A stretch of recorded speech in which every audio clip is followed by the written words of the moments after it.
ఇక రెండో అత్యంత ముఖ్యమైనటువంటి అంశం నడిపే ఖర్చు, అంటే ఇంధనం వర్సెస్ విద్యుత్. ఇక్కడ ఎలక్ట్రిక్ స్కూటర్లు స్పష్టమైన ఆధిక్యాన్ని ప్రదర్శిస్తాయి. ఒక ఉదాహరణతో దీన్ని అర్థం చేసుకుందాం. ప్రస్తుతం భారతదేశంలో సగటు పెట్రోల్ ధర లీటర్కు 105 రూపాయలకు పైగానే ఉంది.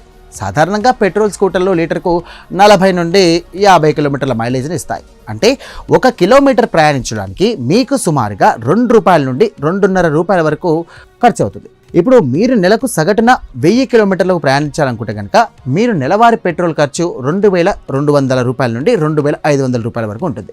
ఇప్పుడు ఎలక్ట్రిక్ స్కూటర్ల విషయానికి వద్దాం. ఒక ఎలక్ట్రిక్ స్కూటర్ను పూర్తిగా ఛార్జ్ చేయడానికి అయ్యే కరెంటు ఖర్చు సుమారుగా 15 నుండి 25 రూపాయలు మాత్రమే.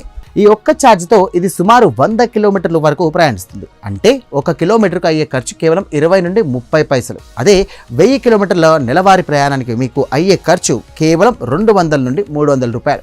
తేడా గమనించారా? దాదాపు 8 నుండి 10 రేటు తక్కువ. అంటే మీరు పెట్రోల్పై పెట్టే ఖర్చులో కేవలం 10వ వంతైన ఎలక్ట్రిక్ స్కూటర్ను నడపవచ్చు.